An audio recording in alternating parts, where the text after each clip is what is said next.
Already credit card use ಮಾಡ್ತಿದ್ರೆ ನಿಮಗೆ ಗೊತ್ತೇ ಇರಲ್ಲ ಈ ಎಲ್ಲ ಬೆನಿಫಿಟ್ಸ್ ಕ್ರೆಡಿಟ್ ಕಾರ್ಡಲ್ಲಿ ಇರುತ್ತೆ ಅಂತ.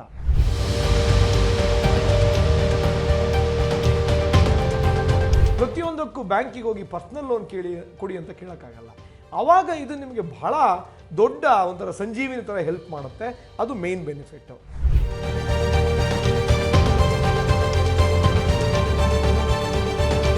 ಅಂದರೆ ಎಷ್ಟಾಯಿತು, ನೆಕ್ಸ್ಟ್ 20ನೇ ತಾರೀಕು ನೀವು ಪೇಮೆಂಟ್ ಮಾಡೋದು.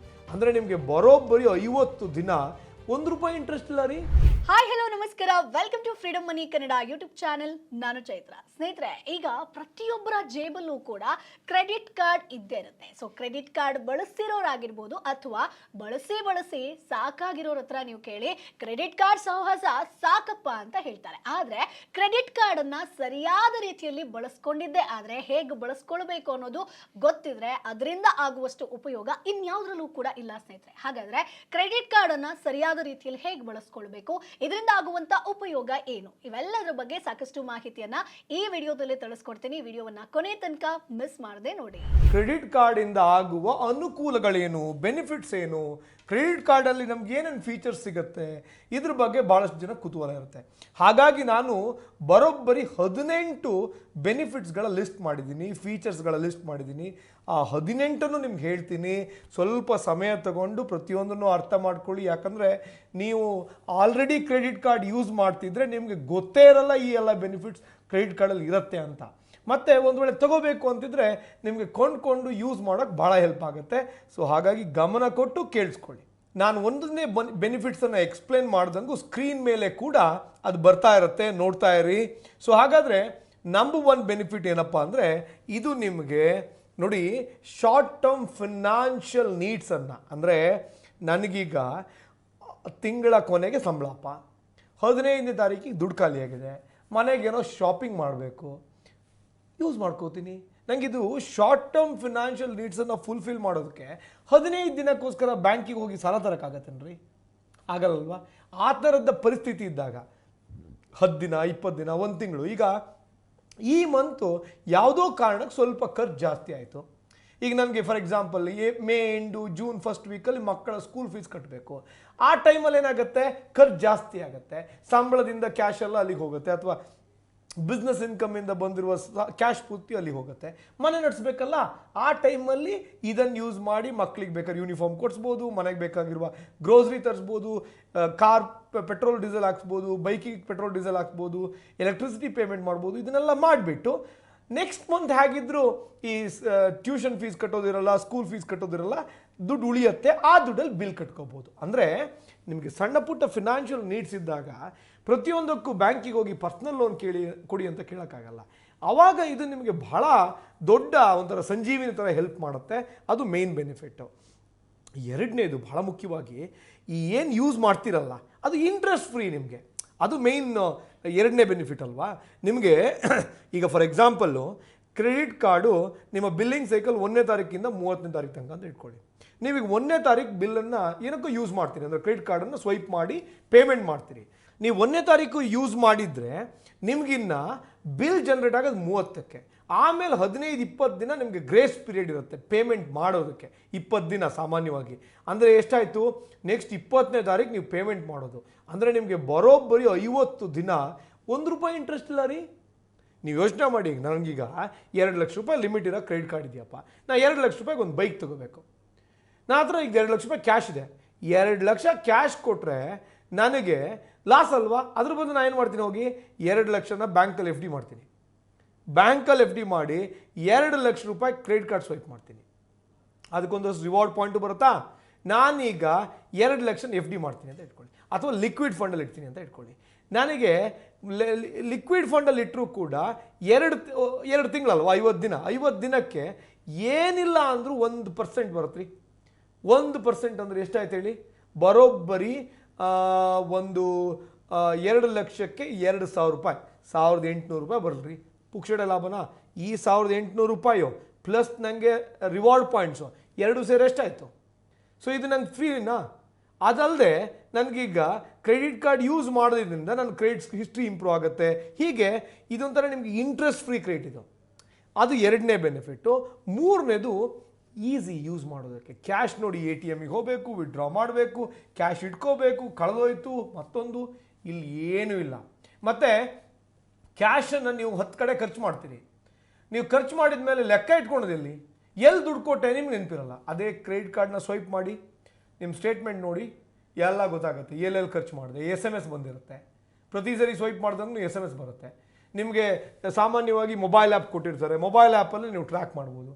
ಇವೆಲ್ಲ ಬೆನಿಫಿಟ್ಸ್ ಇದೆ. ಹಾಗಾಗಿ ಕ್ರೆಡಿಟ್ ಕಾರ್ಡಲ್ಲಿ ಇದು ಭಾಳ ಈಸಿ, ಯೂಸ್ ಮಾಡೋದಕ್ಕೆ ಈಸಿ. ಇದು 3ನೇ ಬೆನಿಫಿಟ್. ಸೊ ಈಗ ನಾವು ಕ್ರೆಡಿಟ್ ಕಾರ್ಡ್ ಬಳಸೋದ್ರಿಂದ ಏನೇನು ಉಪಯೋಗ ಇದೆ ಅನ್ನೋದನ್ನ ಹೇಳ್ತಾ ಇದ್ವಿ. ಸೊ ಹಾಗಾಗಿ ಕ್ರೆಡಿಟ್ ಕಾರ್ಡ್ ಅಂತ ಬಂದಾಗ ಅದರ ಪ್ಲಸ್ ಆ್ಯಂಡ್ ಮೈನಸ್ ಎರಡೂ ಕೂಡ ಗೊತ್ತಿರಬೇಕು. ಹೇಗೆ ಉಪಯೋಗಿಸ್ಕೊಳ್ಬೇಕು ಅನ್ನೋದನ್ನ ಚೆನ್ನಾಗಿ ನೀವು ಅರ್ಥಕೊಳ್ಬೇಕಾಗತ್ತೆ. ಹಾಗಾದ್ರೆ ಕ್ರೆಡಿಟ್ ಕಾರ್ಡನ್ನು ಹೇಗೆ ಬಳಸ್ಕೊಳ್ಬೇಕು ಅನ್ನೋದ್ರ ಬಗ್ಗೆ ಇನ್ ಡಿಟೇಲ್ ಆಗಿ ಮಾಹಿತಿ ಬೇಕು ಅಂತಂದ್ರೆ ಈಗಲೇ ಫ್ರೀಡಮ್ ಆ್ಯಪನ್ನು ಡೌನ್ಲೋಡ್ ಮಾಡಿ. ಸುಮಾರು 1.5 ಗಂಟೆಯ ಸಂಪೂರ್ಣ ಕೋರ್ಸ್ ಇಲ್ಲಿ ನಿಮಗೆ ಸಿಗುತ್ತೆ. ಸೊ ಹಾಗಾಗಿ ಈಗಲೇ ಫ್ರೀಡಮ್ ಆ್ಯಪನ್ನು ತಪ್ಪದೇ ಡೌನ್ಲೋಡ್ ಮಾಡಿ. ಇನ್ನು 4ನೇ ಬೆನಿಫಿಟ್ ಏನಪ್ಪ ಅಂದ್ರೆ ರಿವಾರ್ಡ್ ಪಾಯಿಂಟ್ಸು. ನೋಡಿ, ಕ್ರೆಡಿಟ್ ಕಾರ್ಡ್ ಯೂಸ್ ಮಾಡುವಾಗ ನಿಮಗೆ ಸಿಗೋ ರಿವಾರ್ಡ್ ಪಾಯಿಂಟ್ಸ್ಗಳಿದಾವಲ್ಲ, ನಾನು ಹೇಳಿದೆ ನಿಮಗೆ, ಅಮೆಕ್ಸಲ್ಲಿ ನನಗೆ 10 ಲಕ್ಷ ಯೂಸ್ ಮಾಡಿದ್ರೆ 10,000 ಕ್ರೆಡಿಟ್ ಕಾರ್ಡ್ ಪಾಯಿಂಟ್ ಸಿಗುತ್ತೆ. ಕೆಲವು ಸರಿ ಇದಕ್ಕೆ ಇನ್ನೂ ಜಾಸ್ತಿ ಸಿಗುತ್ತೆ. ಅಂದರೆ ನನಗೆ ಎಷ್ಟು ಲಾಭ ಆಗುತ್ತೆ. ನನ್ನದು ಎಲ್ಲ ಪರ್ಸ್ನಲ್ ಶಾಪಿಂಗ್ ನಾನು ಬರೀ ಕ್ರೆಡಿಟ್ ಕಾರ್ಡಿಂದ ಸಿಗೋ ರಿವಾರ್ಡ್ ಪಾಯಿಂಟ್ಸಿಂದ ಮಾಡ್ಕೋತೀನಿ. ನೀವು ಕೂಡ ಹಾಗೆ ಮಾಡ್ಕೋಬೋದು. ರಿವಾರ್ಡ್ ಪಾಯಿಂಟ್ಸ್ಗಳು ಬೇರೆ ಬೇರೆ ಥರ ಇರುತ್ತೆ. ನಿಮ್ಗಂತೂ ಅವರು ಅನೌನ್ಸ್ ಮಾಡ್ತಿರ್ತಾರೆ, ಈ ಪೀರಿಯಡಲ್ಲಿ ಮಾಡಿದ್ರೆ ಏನಾದ್ರು ಸಿಗುತ್ತೆ ಅಂತ. ನನಗೊಂದ್ಸರಿ ಹೋಟೆಲ್ ವೋಚರು ಬರೋಬ್ಬರಿ 1.5 ಲಕ್ಷ ರೂಪಾಯಿ ಹೋಟೆಲ್ ವೋಚರ್ ಕೊಟ್ಟಿದ್ರು. ನನಗೆ ಸುಮಾರು ಮೇಕ್ ಮೈ ಟ್ರಿಪ್ಪಲ್ಲಿ ಈಗ ಇದು ಸಿಕ್ಕಿತ್ತು, ಫ್ಲೈಟ್ ಟಿಕೆಟ್ ಮೇಲೆ ಡಿಸ್ಕೌಂಟು. ಎಷ್ಟು ಅಂದರೆ ನನ್ನ ಹತ್ರ ಕೂಪನ್ ಇತ್ತಲ್ಲ, ಆ ಕೂಪನ್ನೆಲ್ಲ ಯೂಸ್ ಮಾಡ್ಕೋಬೋಯ್ತು. ಆಮೇಲೆ ಒಂದು ಸಾರಿ ನನಗೆ 40,000 ರೂಪಾಯಿದು ಗೋಲ್ಡ್ ಸಿಕ್ಕಿತ್ತು. ನಾನು ಹೋಗ್ಬಿಟ್ಟು ತಾನಿಷ್ಕಲ್ಲಿ ಗೋಲ್ಡ್ ಕೊಂಡ್ಕೊಳಕ್ಕಾಯ್ತು.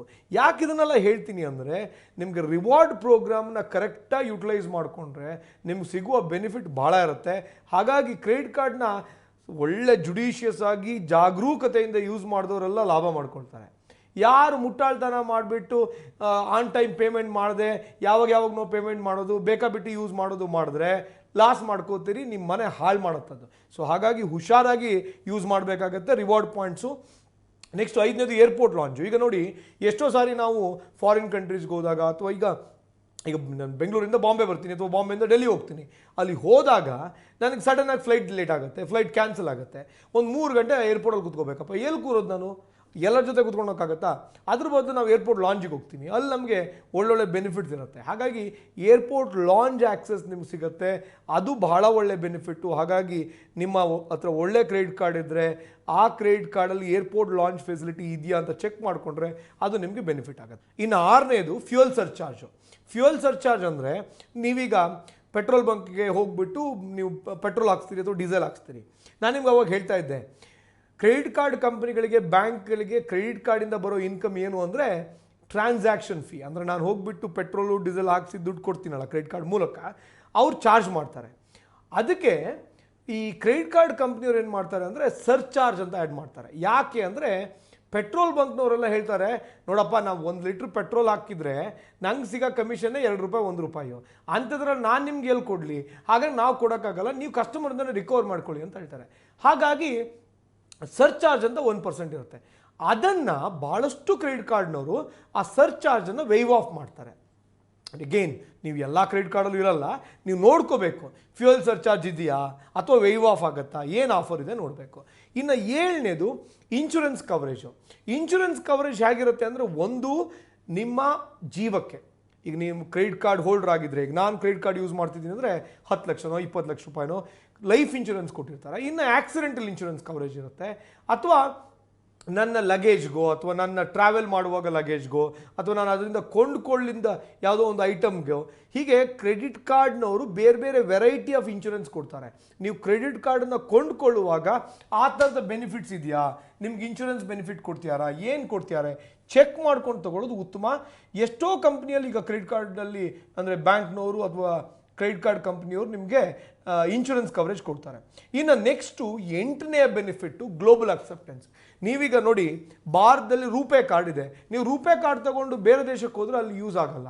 ಅಥವಾ ಬೇರೆ ಬೇರೆ ಈಗ ನಮ್ಮ ಹತ್ರ ಇರುವ ಲೋಕಲಲ್ಲಿರುವ ನಮ್ಮ ATM ಕಾರ್ಡ್ಗಳನ್ನು, ಅಥವಾ ನಾವು ಹೋಗಿಬಿಟ್ಟು ನಮ್ಮ ಹತ್ರ ಕ್ಯಾಶ್ ಇದ್ದರೆ ಬೇರೆ ದೇಶಕ್ಕೆ ಹೋದಾಗ ಭಾರತದ ಕ್ಯಾಶು ವರ್ಕ್ ಆಗಲ್ಲ, ಭಾರತದ ರುಪಿ ಕರೆನ್ಸಿ ವರ್ಕ್ ಆಗಲ್ಲ, ಅಲ್ಲಿಯ ಕರೆನ್ಸಿ ತೊಗೋಬೇಕು. ಅದೇ ನೀವು ಕ್ರೆಡಿಟ್ ಕಾರ್ಡ್ ಇಟ್ಕೊಂಡ್ಬಿಟ್ರೆ ಎಲ್ಲ ಟ್ರಾನ್ಸಾಕ್ಷನಿಗೂ ಕ್ರೆಡಿಟ್ ಕಾರ್ಡ್ ಸ್ವೈಪ್ ಮಾಡ್ಬೋದು. ನೀವೀಗ ಅಮೇರಿಕಾ ಹೋದರೆ ಅದು ಸ್ವೈಪ್ ಮಾಡಿದ ತಕ್ಷಣ ಡಾಲರಲ್ಲಿ ಟ್ರಾನ್ಸಾಕ್ಷನ್ ಕೊಡುತ್ತೆ. ನೀವು ಸಿಂಗಪುರ್ ಹೋದರೆ ಸಿಂಗಪುರ್ ಡಾಲರಲ್ಲಿ ಆಗುತ್ತೆ. ಹೀಗೆ ಇಂಡೋನೇಷ್ಯಾ ಹೋದರೆ ಇಂಡೋನೇಷ್ಯಾ ರೂಪಾಯಲ್ಲಿ ಹೋಗುತ್ತೆ. ಅಥವಾ ನೀವು ಈಗ ಯು ಕೆಗೆ ಹೋದರೆ ಯು ಕೆ ಪೌಂಡ್ಸಲ್ಲಿ ಹೋಗುತ್ತೆ. ಹೀಗೆ ಬೇರೆ ಬೇರೆ ಯುರೋಪಿಯನ್ ಯೂನಿಯನ್ಗೆ ಹೋದರೆ ನೀವು ಯೂರೋದಲ್ಲಿ ಪೇಮೆಂಟ್ ಮಾಡ್ಬೋದು. ಹೀಗೆ ನೀವು ಯಾವ ದೇಶಕ್ಕೆ ಹೋಗ್ತೀರಿ ಅಲ್ಲಿಯ ಕರೆನ್ಸಿ ಏನಿದೆ ಅದರಲ್ಲಿ ಟ್ರಾನ್ಸಾಕ್ಷನ್ ಆಗುತ್ತೆ. ಆ ಬೆನಿಫಿಟ್ ನಿಮ್ಗೆ ಸಿಗುತ್ತೆ. ಹಾಗಾಗಿ ನಿಮಗೇನು ಕ್ಯಾಶ್ ಇಟ್ಕೊಂಡು ಹೋಗಬೇಕು ಅಥವಾ ನಿಮ್ಮ ATM ಕಾರ್ಡ್ ವರ್ಕ್ ಆಗಲ್ಲ ಅನ್ನೋ ಚಿಂತೆ ಬೇಡ. ಕ್ರೆಡಿಟ್ ಲಿಮಿಟ್ ಇದ್ದರೆ ಸಾಕು, ನಿಮ್ಮ ಕ್ರೆಡಿಟ್ ಕಾರ್ಡ್ ನಿಮ್ಮನ್ನು ನೋಡ್ಕೊಳ್ಳುತ್ತೆ. ಇನ್ನು 9ನೇ ಬೆನಿಫಿಟ್ ಬ್ಯಾಲೆನ್ಸ್ ಟ್ರಾನ್ಸ್ಫರ್. ಏನಪ್ಪ ಬ್ಯಾಲೆನ್ಸ್ ಟ್ರಾನ್ಸ್ಫರ್ ಅಂದರೆ, ನನ್ನ ಹತ್ರ 2 ಕಾರ್ಡ್ ಇದೆ. ಒಂದು ಕಾರ್ಡಲ್ಲಿ 1 ಲಕ್ಷ ರೂಪಾಯಿ ಯೂಸ್ ಮಾಡಿದೆ. ಈಗ ನನ್ನ ಹತ್ರ ಬಿಲ್ ಕಟ್ಟೋಕ್ಕೆ ದುಡ್ಡಿಲ್ಲಪ್ಪ. ಇವ್ರು ಏನು ಹೇಳ್ತಾರೆ, ನೋಡಿ ಸ್ವಾಮಿ ನೀವು ಬಿಲ್ ಕಟ್ಟಿದ್ರೆ ಲೇಟ್ ಪೇಮೆಂಟ್ ಚಾರ್ಜಸ್ಸು ಅಥವಾ ನಿಮ್ಮ ಕ್ರೆಡಿಟ್ ಕಾರ್ಡ್ ಇಂಟ್ರೆಸ್ಟ್ ಇದೆಯಲ್ಲ 3.25% ಹಾಕ್ತೀನಿ ಅಂತ. ಅದಕ್ಕೆ ನೀವೇನು ಮಾಡ್ಬೋದು, ಬ್ಯಾಲೆನ್ಸ್ ಟ್ರಾನ್ಸ್ಫರ್ಗೆ ಮತ್ತೊಂದು ಕಾರ್ಡಿಗೆ ಅಪ್ಲೈ ಮಾಡ್ತೀರಿ. ಆವಾಗ ಏನಾಗುತ್ತೆ, ಇಲ್ಲಿ ಬರೀ 12%, 18% ಅಥವಾ ವರ್ಷಕ್ಕೆ ಆ ಲೆಕ್ಕದಲ್ಲಿ ನೀವು ಇದನ್ನು ಟ್ರಾನ್ಸ್ಫರ್ ಮಾಡಿಕೊಂಡು ಒಂದೇ ಒಟ್ಟಿಗೆ ಕಟ್ಬೋದು, ಇಲ್ಲ EMI ಮೂಲಕ ಕಟ್ಬೋದು. ಬ್ಯಾಲೆನ್ಸ್ ಟ್ರಾನ್ಸ್ಫರ್ ಆಪ್ಷನ್ ಇರುತ್ತೆ. ಅವಾಗ ಏನಾಗುತ್ತೆ, ಒಂದು ಕಾರ್ಡಲ್ಲಿರುವ ಓವರ್ ಡ್ಯೂ ಅಮೌಂಟನ್ನು, ಔಟ್ಸ್ಟ್ಯಾಂಡಿಂಗ್ ಅಮೌಂಟನ್ನು ಮತ್ತೊಂದು ಕಾರ್ಡಿಗೆ ಟ್ರಾನ್ಸ್ಫರ್ ಮಾಡ್ಕೊಳ್ಳೋದ್ರಿಂದ ಇಲ್ಲಿ ಬ್ರೀತಿಂಗ್ ಸ್ಪೇಸ್ ಸಿಗುತ್ತೆ, ಕಟ್ಟೋದಕ್ಕೆ ಇನ್ನಷ್ಟು ಸಮಯ ಸಿಗುತ್ತೆ, ಅದನ್ನು ಯೂಸ್ ಮಾಡ್ಕೋಬೋದು. ಇನ್ನು 10ನೇ ಬೆನಿಫಿಟ್ EMI ಕನ್ವರ್ಷನ್. ಏನಪ್ಪ EMI ಕನ್ವರ್ಷನ್ ಅಂದರೆ, ನಾನು ಮನೆಗೆ ಒಂದು TV ತೊಗೊಳ್ತೀನಿ, ರೆಫ್ರಿಜರೇಟರ್ ತೊಗೋತೀನಿ, ಅಥವಾ ಇನ್ನೇನೋ ಕಾಸ್ಟ್ಲಿ ಬೈಕ್ ತೊಗೋತೀನಿ, 1 ಲಕ್ಷ ರೂಪಾಯಿ ಟ್ರಾನ್ಸಾಕ್ಷನ್ ಮಾಡ್ತೀನಿ. 1 ಲಕ್ಷ ನೆಕ್ಸ್ಟ್ ಮಂತ್ ಹೆಂಗೆ ಕಟ್ಟಲಿ, ನಾನು ಕಟ್ಟೋಕ್ಕಾಗಲ್ಲ. ಅದಕ್ಕೇನು ಮಾಡ್ಬೋದು, 1 ಲಕ್ಷನ EMI ಕನ್ವರ್ಟ್ ಮಾಡ್ಕೋಬೋದು. EMI ಕನ್ವರ್ಷನಿಗೆ 2 ಆಪ್ಷನ್ ಇರುತ್ತೆ. ಒಂದು, ನೀವು ಎಲ್ಲಿ ಪೇಮೆಂಟ್ ಮಾಡ್ತಿರಲ್ಲ, ಈಗ ಮರ್ಚೆಂಟ್ ಹತ್ರ, ಅಲ್ಲೇ ನಿಮಗೆ EMI ಕನ್ವರ್ಷನ್ ಆಪ್ಷನ್ ಇರುತ್ತೆ. ಇನ್ನೊಂದು, ನೀವು ಹೋಗಿ ಪೇಮೆಂಟ್ ಮಾಡಿ ಬಂದ ಮೇಲೆ ಕಾಲ್ ಸೆಂಟ್ರಿಗೆ ಫೋನ್ ಮಾಡಿ ನನ್ನ ಈ ಟ್ರಾನ್ಸಾಕ್ಷನ್ನ EMI ಕನ್ವರ್ಟ್ ಮಾಡಿ ಅಂತ ಹೇಳಿದ್ರೆ ಅವ್ರು ಮಾಡ್ತಾರೆ. ನಿಮಗೆ 2 ಆಪ್ಷನ್ ಇರುತ್ತೆ. ಬಟ್ ಆದರೆ ಬಿಲ್ ಜನ್ರೇಟ್ ಆದಮೇಲೆ ಸಾಮಾನ್ಯವಾಗಿ ಅವರು EMI ಕನ್ವರ್ಟ್ ಮಾಡಲ್ಲ. ನೀವು ಅದಕ್ಕಿಂತ ಮೊದಲನೇ ಫೋನ್ ಮಾಡಿ ಮಾಡಿಸ್ಬೇಕಾಗತ್ತೆ. ಸಾಧ್ಯವಾದಷ್ಟು ನೀವು ಪೇಮೆಂಟ್ ಮಾಡುವಾಗಲೇ EMI ಸಿಗುತ್ತಾ ಇಲ್ಲ ಕೇಳ್ಕೊಳ್ಳಿ. ಯಾಕಂದರೆ ಕೆಲವು ಟ್ರಾನ್ಸಾಕ್ಷನಿಗೆ ನಿಮ್ಮ ಬ್ಯಾಂಕ್ನವ್ರು EMI ಕೊಡಲ್ಲ. ಹಾಗಾಗಿ ತಿಳ್ಕೊಂಡು EMI ಕನ್ವರ್ಟ್ ಮಾಡಿ. EMI ಕನ್ವರ್ಟ್ ಮಾಡಿದ್ರೆ ಕೆಲವು ಕಡೆ 0 ಕಾಸ್ಟ್ EMI ಅಂತ ಹೇಳ್ತಾರೆ, ಕೆಲವು ಕಡೆ 8%, 10%, 12% ಇಂಟ್ರೆಸ್ಟ್ ಚಾರ್ಜ್ ಮಾಡ್ತಾರೆ. ಈ 0 ಕಾಸ್ಟ್ EMI ಅಂತಾರಲ್ಲ, ಅದು ಕೂಡ ಒಂದು ಸ್ಕ್ಯಾಮೇ. ನೀವೇನು 0 ಕಾಸ್ಟ್ ಅಂದ ತಕ್ಷಣ 0 ಕಾಸ್ಟ್ ಏನಿಲ್ಲ, ಅವರ ಆ ದುಡ್ಡನ್ನು, ಅವರ ಇಂಟ್ರೆಸ್ಟ್ ಭಾಗವನ್ನು ಹೇಗೆ ರಿಕವರಿ ಮಾಡ್ಕೋತಾರೆ ಅಂದರೆ, ಮತ್ತೆ ಅಗೇನ್ ಅದೇ ನಿಮ್ಮ ಮರ್ಚೆಂಟ್ ಹತ್ರ.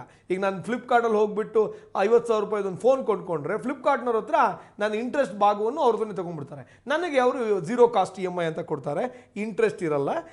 ಬರೀ 50,000ನ ಪಾರ್ಟ್ಸಲ್ಲಿ 6 ಇನ್ಸ್ಟಾಲ್ಮೆಂಟು 12 ಇನ್ಸ್ಟಾಲ್ಮೆಂಟೆಲ್ಲ ಕೊಡುವ ಅವಕಾಶ ನನಗಿರುತ್ತೆ. ಇದು EMI ಕನ್ವರ್ಷನ್. ಇದು ದೊಡ್ಡ ಬೆನಿಫಿಟ್ಟು. ಇದು 10ನೇ ಬೆನಿಫಿಟ್ಟು. ಇನ್ನು 11ನೇ ಬೆನಿಫಿಟ್ಟು ಲೈಫ್ ಸ್ಟೈಲ್ ಬೆನಿಫಿಟ್ಸ್ ಅಂತೀವಿ. ಏನಂದರೆ ನೋಡಿ, ನೀವು ಈ ಕ್ರೆಡಿಟ್ ಕಾರ್ಡ್ನ ಯೂಸ್ ಮಾಡೋದ್ರಿಂದ ನಿಮಗೆ ಎಂಟರ್ಟೈನ್ಮೆಂಟು, ವೆಲ್ನೆಸ್ಸು, ಈಗ ನೀವು ಯಾವುದೋ ಸ್ಪಾಗ್ ಹೋಗ್ತೀರಿ ಅಲ್ಲಿ ಡಿಸ್ಕೌಂಟ್ ಸಿಗುತ್ತೆ. ನಿಮಗೆ ಯಾವುದೋ ಒಂದು ಮೂವಿ ಟಿಕೆಟ್ ಬುಕ್ ಮಾಡಬೇಕು, ನೀವೀಗ ಬುಕ್ ಮೈ ಶೋ ಅಲ್ಲೋ ಅಥವಾ PVR ಅಲ್ಲೋ ಹೋಗ್ಬಿಟ್ಟು ಸಿನಿಮಾ ಟಿಕೆಟ್ ತೊಗೋಬೇಕಂದ್ರೆ ಅಲ್ಲಿ ಡಿಸ್ಕೌಂಟ್ ಸಿಗುತ್ತೆ.